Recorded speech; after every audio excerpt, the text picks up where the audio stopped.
प्रभु को वो मनुष्य पसंद नहीं जो सब कुछ खुद के लिए जमा करके रखता है। वो कहता है कि चिंता ना करो, मैं इसे लेकर भले मनुष्य को दूंगा, धर्मी मनुष्य को। भला मनुष्य कौन है? वो जो देता है, वो जो बांटता है, वही है जो हर तरह के भले कामों के लिए उसका उपयोग करता है। I love you, Lord, and I lift my voice to worship you, oh my soul, rejoice, take joy, my King, in what you hear.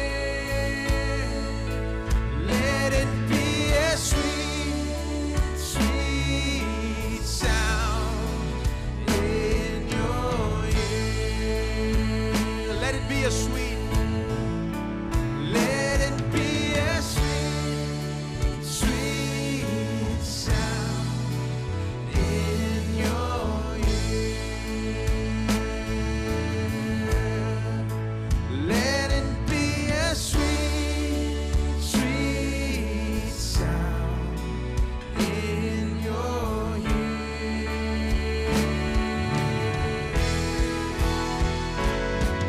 Hallelujah, hallelujah, hallelujah to the Lamb. Hallelujah, hallelujah. By the blood of Christ we stand. Every tongue, every tribe, every people, every land, giving glory, giving honor, giving praise unto the Lamb. Hallelujah, hallelujah, hallelujah to the Lamb. Hallelujah, hallelujah. By the blood of Christ we stand. Every tongue, every tribe, every people, every land, giving glory, giving honor, giving praise unto the Lamb of God, Jesus Christ, Lamb of God.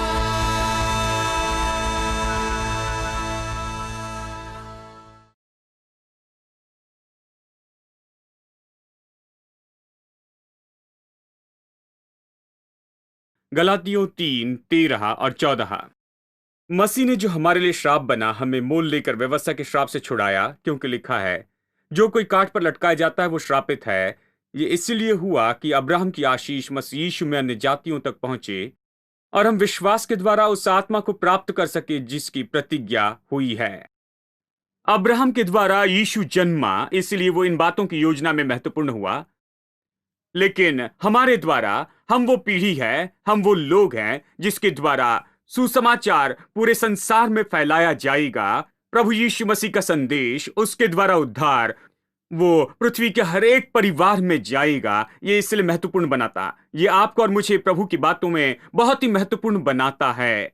इसलिए प्रभु हमारी मदद करना चाहता, इसलिए प्रभु हमें चंगाई देना चाहता, हमें आजाद करना चाहता, इसलिए प्रभु हमें जीवन देना चाहता है, इसलिए प्रभु हमें अच्छा जीवन देना चाहता है कि हम अब्राहम के जैसे ही अलौकिक रूप में बचाए जाएं, अलौकिक रूप में आशीष पाए, कि हम अलौकिक रूप में सुरक्षित रहे। प्रभु हमारी खास देखभाल करता है क्योंकि हम परमेश्वर के प्रोग्राम की योजना में हैं। हम प्रभु के कामों के भाग हैं, वो कुछ काम कर रहा है और हम उसमें बहुत महत्वपूर्ण लोग हैं और हमारे द्वारा सुसमाचार हर जगह फैलेगा। अब यही तो बताया गया है व्यवस्था विवरण अध्याय 8:18 में। व्यवस्था विवरण 8:18, तू अपने परमेश्वर यहोवा को स्मरण रखना, क्योंकि वही है जो तुझे संपत्ति प्राप्त करने की सामर्थ्य इसलिए देता है कि जो वाचा उसने तेरे पूर्वजों से शपथ खाकर बांधी थी उसको पूरा करे। अब ये शब्दों से भरा है, अर्थ से भरा है। कहता है वही है जो तुझे धन कमाने की सामर्थ्य देता है। बहुत बहुत साल पहले जब मैंने इस तरह का सत्य सुनना शुरू किया, मुझे याद एक प्रचारक ने कहा कि जैसे ही प्रभु ने हमें उद्धार दिया तो एक अभिषेक जो विश्वासी पर आता है प्रभु से, प्रभु विश्वासी को इससे आशीष देता है। वो ये है कि धन कमाने की योग्यता हो। जैसे यहां पर कहा गया है, धन कमाने की सामर्थ, वो धन उत्पन्न करने की योग्यता देता है। मैंने जो सुना उस पर विश्वास नहीं कर पाया। उन्होंने कहा कि प्रभु आपको बचाता है। जैसे यीशु किसी के दिल में आता है तो एक विशेष अभिषेक उस व्यक्ति को दिया जाता है कि एक बात जो उस व्यक्ति को बहुत विशेष बनाती है वो ये है कि अब प्रभु ने उस व्यक्ति पर भरोसा किया है, उस व्यक्ति को दिया है, उस व्यक्ति पर उंडेला है खास अभिषेक। मैंने बहुत से अभिषेक के बारे में सुना, लेकिन उस समय तक इसके बारे में नहीं सुना था मेरे जीवन में।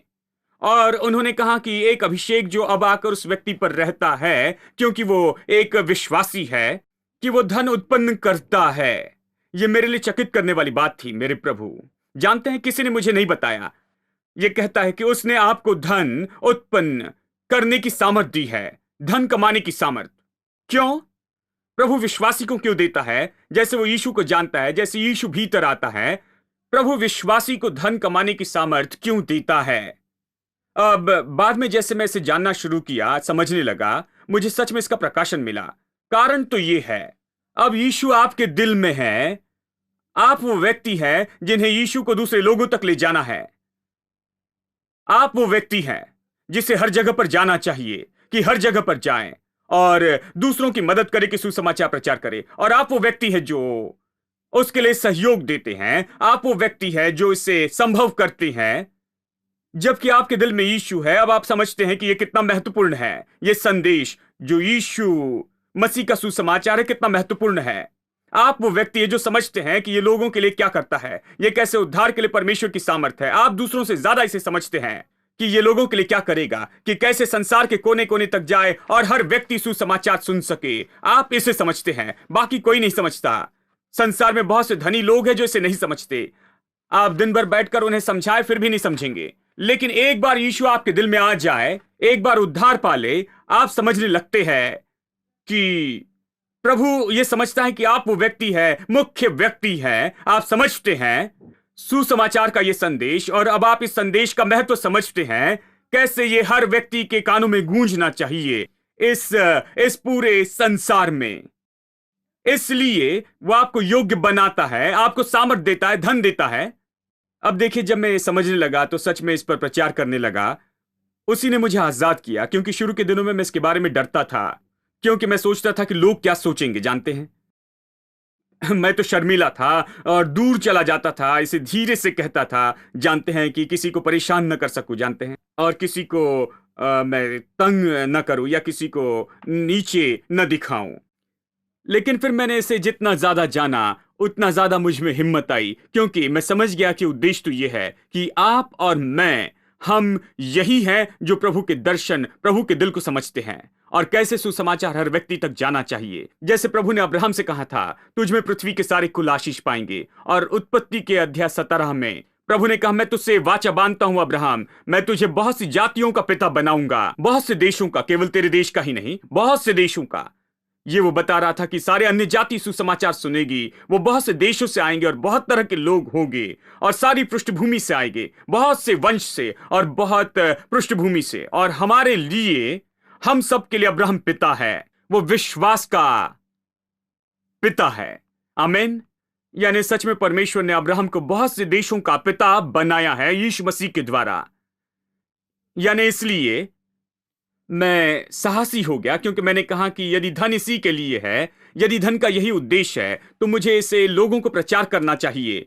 इसलिए मैं सोचता हूं कि शैतान ने लोगों को किसी तरह से गलत विचार में बांध कर रखा है और वो डरते हैं। एक पास्टर ने आकर मुझसे पूछा, उन्होंने मुझे कहीं प्रचार करते सुना, उन्होंने आकर कहा, मेरे चर्च में आप प्रचार क्यों नहीं करते? वो सोच रहे थे कि यदि मेरे चर्च में आकर प्रचार करेंगे तो लोग सच में देना सीखेंगे, और ये सब जानते हैं कि चर्च की कमाई बेहतर हो जाएगी। उनका ये मकसद था। उन्होंने कहा, पास्टर आपको हमारे चर्च में आना ही चाहिए 3 दिन सेमिनार के लिए, और आप इसका प्रचार कीजिए, यही जो आपने प्रचार किया है, और लोगों को देने के लिए आजाद करेगा। मैंने कहा, आप क्यों प्रचार नहीं करते? उन्होंने कहा, भाई मुझे डर लगता है, लोग मेरे बारे में क्या सोचेंगे। आप आकर प्रचार कीजिए भाई, आप बाहर वाले हैं, आप बता सकते हैं, उन्हें बुरा नहीं लगेगा। यदि मैं बताऊं तो कुछ होगा। मैंने कहा, भाई मैं आपके चर्च में नहीं आऊंगा, आप इसे अच्छे से समझ ले, इसके सत्य को आप समझ ले कि धन वहां पर किस लिए है। धन वहां इसलिए नहीं है कि आपका चर्च कुछ कमाई करे, जानते हैं, और आप अपने बिजली का बिल चुका सके और किराया चुका सके और बस जैसे तैसे तनख्वाह दे सके और ये सब। धन वहां है। देखिए, आपको उसके लिए धन नहीं चाहिए। आपको बस यही करना है जो सब लोग कर रहे हैं। बस खड़े होकर लोगों से विनती कीजिए, हाँ हमें पैसे चाहिए, बिजली का बिल चुकाना है, और इन लाइट्स को देखिए, इनके लिए इतना पैसा लगता है, और हमें किराया चुकाना है, ये आ रहा है, वो आ रहा है। सब लोग उदारता से दे, ये काम करेगा। ये आपके लिए सारे बिल्स चुका देगा। विश्वास कीजिए। मैं इस तरफ से कह रहा हूं, मैं जानता हूं कि बिल्स कैसे चुकाए जाएंगे। वो बिल्स चुकाने के लिए काफी है बस खड़े होकर लोगों को बताए कि आपको क्या चाहिए। जानते हैं, हमें चुकाना है बिजली का बिल, इतने हजार रुपए, इतनी कुर्सी खरीदनी है, हमें ये खरीदना है, वो खरीदना है, हमें इसके लिए पैसा चाहिए। क्या कोई पैसा देगा? जानते हैं, प्लीज ज्यादा उदारता से दीजिए। अब इस तरह से कहना आपके बिल्स चुकाने के लिए काफी है, मतलब मैं मजाक नहीं कर रहा हूं, ये बिल्स चुकाने के लिए काफी है। लेकिन मैं धन के बारे में कह रहा हूं, ये नहीं कह रहा कि चर्च बिल चुका पाएगा या सेवकाई बिल्स चुका पाएगी। मैं धन के बारे में कह रहा हूं। धन ही सुसमाचार को संसार के कोने कोने में हर एक व्यक्ति तक लेकर जाएगा, इस पूरे संसार में। इसीलिए धन चाहिए, इसीलिए धन चाहिए और कुछ नहीं। केवल धन करेगा। हमारे पास काफी होना चाहिए कि इसे संभव कर सके। इसलिए मैं हिम्मत से, मजबूती से प्रचार करता हूं।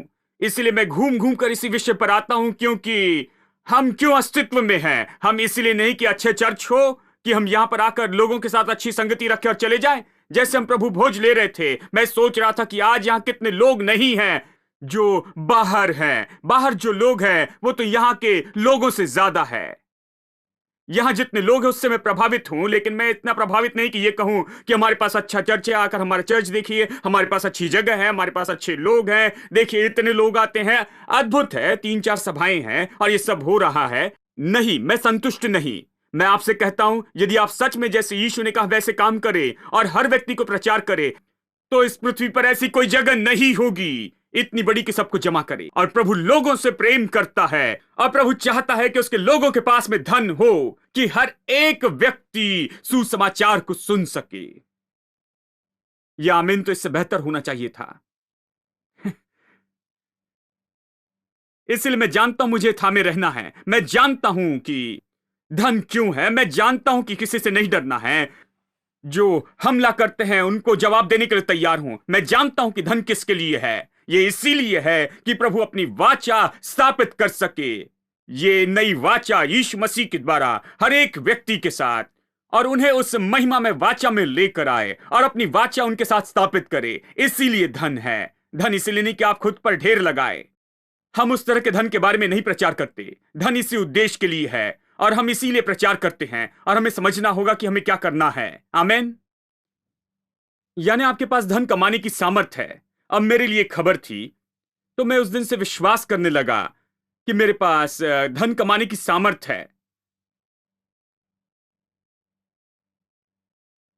वो मेरे अंदर है, वो मेरे पास है, जो धन उत्पन्न करने के लिए लगता है। देखिए, बहुत से लोग काम पर जाते हैं, मेहनत करते, पसीना बहाते, और वो दिन भर मेहनत करते हैं।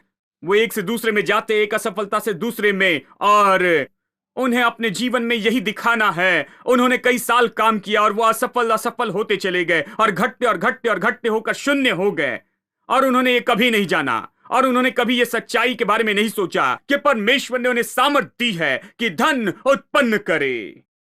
ये उनमें है। और आज मैं आपसे कहता हूं, कल अलग दिन होगा। ये सोमवार अलग सोमवार होगा। लोग कहते हैं कि सोमवार धीमा दिन होता है, लेकिन मैं आपका सोमवार उत्साहजनक बनाऊंगा। इस समय जब आप सोमवार के दिन काम पर जाएंगे, सोमवार के दिन उठकर कहिए, प्रभु की स्तुति, मैं जाकर दुकान खोलूंगा, मैं व्यापार करूंगा, मेरे पास सामर्थ है, प्रभु का अभिषेक है। ये अलौकिक योग्यता है, असाधारण योग्यता, ईश्वरीय योग्यता प्रभु ने मुझे दी है कि धन उत्पन्न करूं।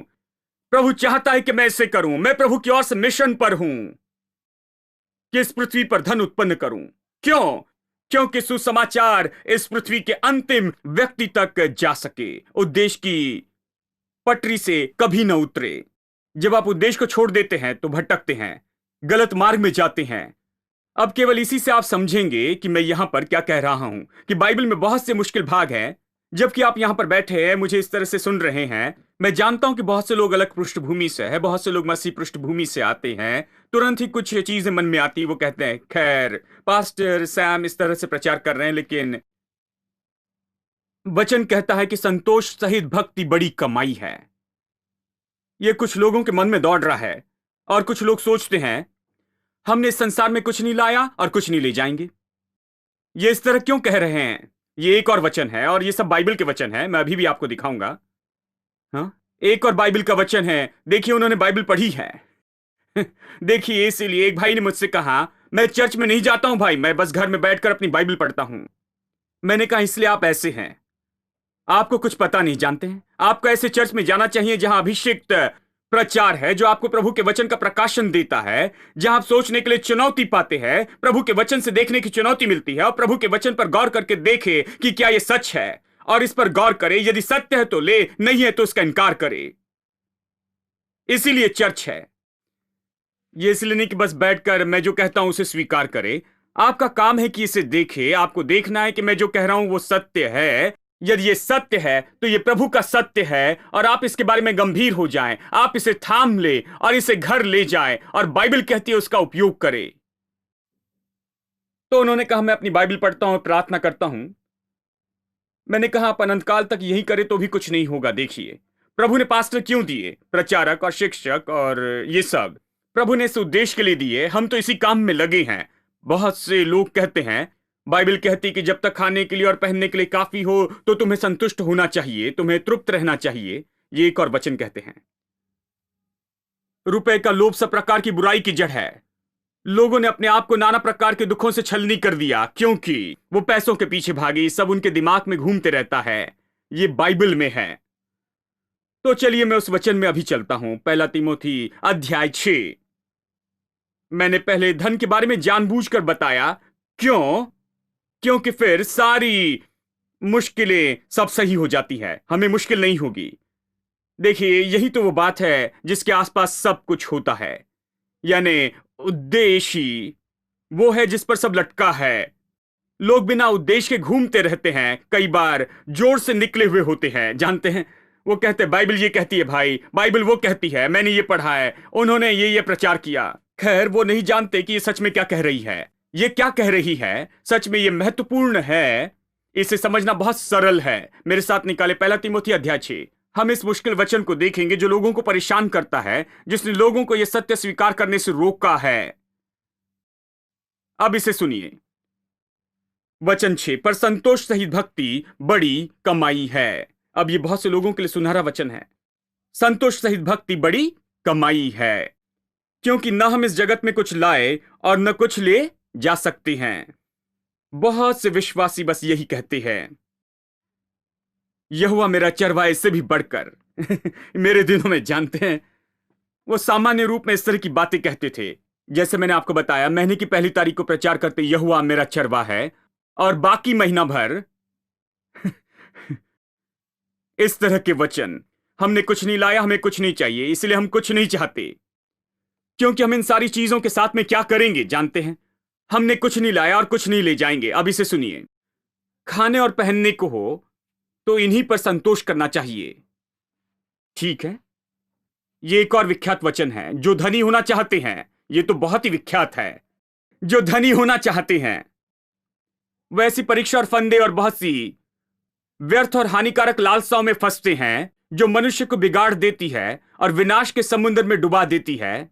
क्योंकि रुपए का लोभ सब प्रकार की बुराई की जड़ है, जिसे प्राप्त करने का प्रयत्न करते हुए बहुतों ने विश्वास से भटक कर अपने आप को नाना प्रकार के दुखों से छलनी बना दिया है। दूसरे शब्दों में, लोग पैसों के पीछे भागते हैं और बड़ी मुश्किल में फंस जाते हैं, जख्मी होते हैं, बहुत से दुखों से वो दुख उठाते हैं, चोट खाते हैं, ठीक है? चलिए पहले वचन 10 देखिए। ये एक वचन है जो सबसे विख्यात वचन है।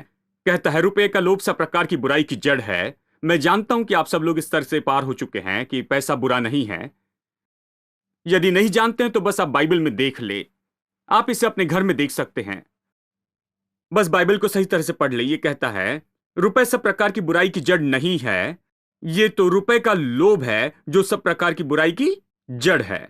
बड़ा फर्क है ये कहने में कि रुपए सब प्रकार की बुराई की जड़ है और ये कहने में कि रुपए का लोभ सब प्रकार की बुराई की जड़ है। और ये जो लोभ है इसके बारे में मैं आपको बताऊंगा इस हफ्ते और अगले हफ्ते भी। जानते हैं, रुपए का लोभ यही सारी बुराई की जड़ है। इसमें बड़ा फर्क है पैसा रखने में और पैसों का लोभ रखने में।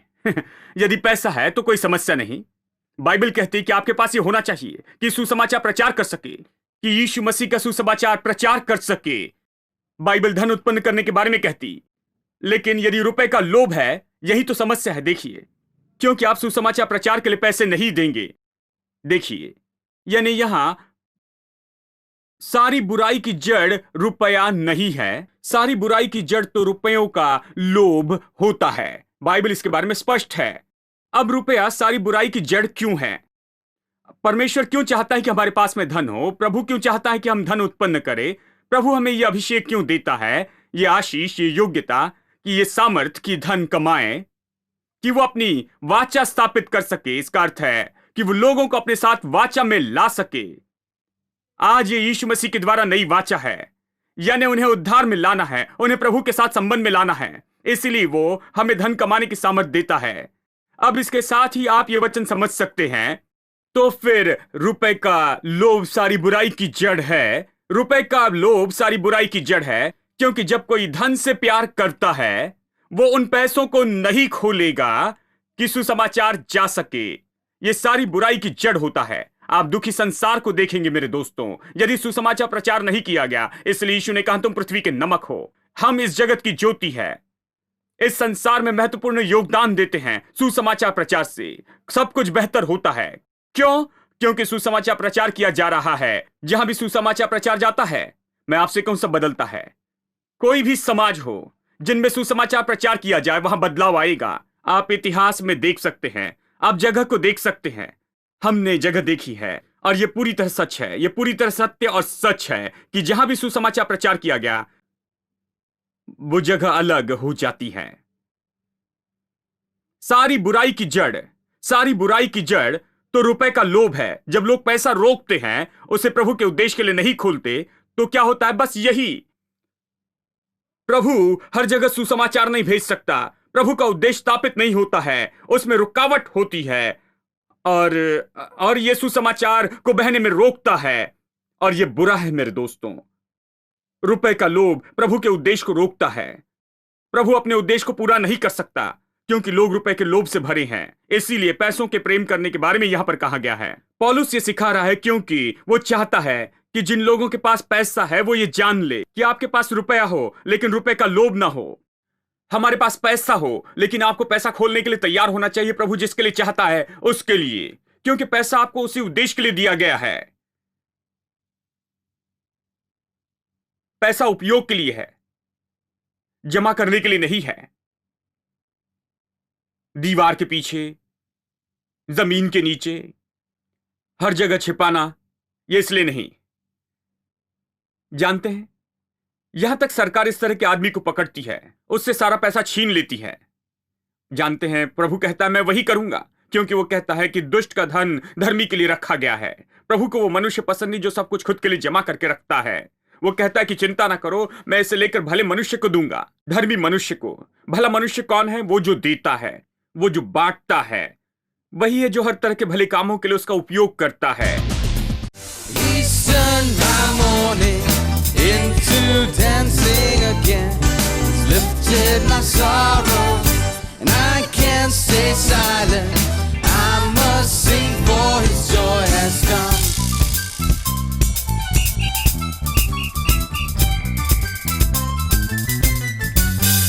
Where the ones who's only hurt, He gave His healing hand. Where the ones who's only pain, He brought comfort like a friend. And I feel the sweetness of His love piercing my darkness.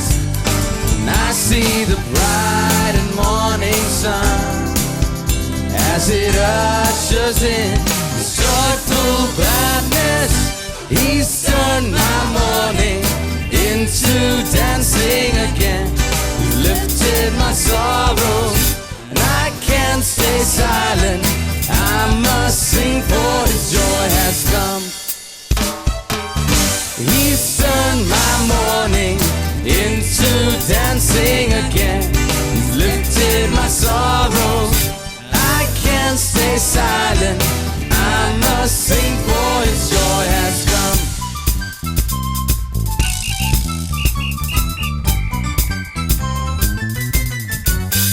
Where the once was only hurt, He gave His healing hand. Where there once was only pain, He brought comfort like a friend. And I feel the sweetness of His love piercing my darkness. And I see the bright and morning sun as it ushers in His joyful gladness. He's turned my mourning into dancing again. He's lifted my sorrows, and I can't stay silent. I must sing, for His joy has come. He's turned my mourning into dancing again. He's lifted my sorrows, and I can't stay silent. I must sing, for His joy has come. Your anger lasts for a moment in time, but Your favor is here and will be on me for all my lifetime. He's turned my mourning into dancing again. He's lifted my sorrows, and I can't stay silent. I must sing. Everyone, you've turned my mourning into dancing.